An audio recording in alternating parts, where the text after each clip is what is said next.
It's June 24th. Another loss from this damned war is that the print media market has disappeared in Ukraine. The big color magazines closed in the first days of a full-scale invasion. Russian bombings sent editorial offices into exile, turned journalists into refugees, and destroyed the logistics chains through which the magazine first got to the printing houses and went to the readers.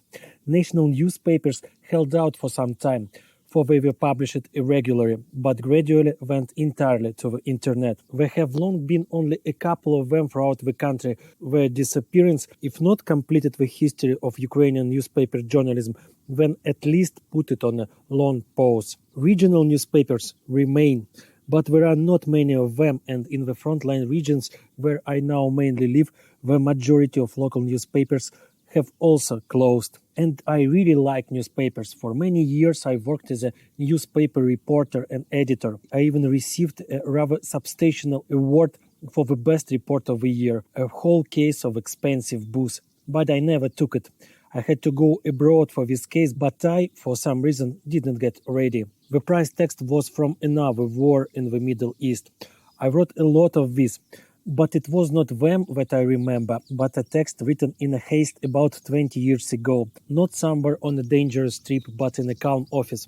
The issue of a newspaper I worked for at that time was about to go to press, when suddenly some problems arose with the article on the first page. Either the author messed up something or circumstances changed and the article lost its relevance, but at the very last moment the newspaper was left without a text on the first page. I went to look for a replacement, but next to the editorial building there was only an old church. There was no time to run somewhere else. I popped into the church and went up to the priest to ask if he had some news.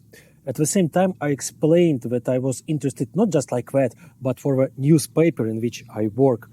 "But you can't work today," the priest was indignant in response. "It's a sin." It turned out that I came to church on some big Orthodox holiday, but I wrote the article anyway. It came out on the front page with a huge headline, "To work today is a big sin." This is the only title to my article that I remember so far. And I also remember that working in a real newspaper is always a drive, always rock and roll, always life. Everything that is so hated by the Russian invaders.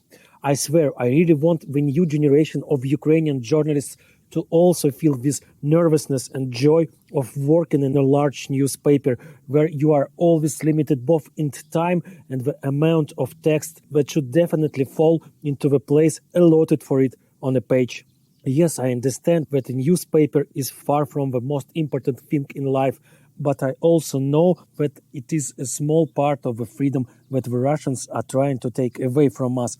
So we must fight for this part too. And I'm still waiting for your voice messages with questions at fightingtherussianbeast@gmail.com. I think with their help I can do some really good episodes. Oh, and about my GoFundMe page, please don't forget to. It's not a sin at all to use it.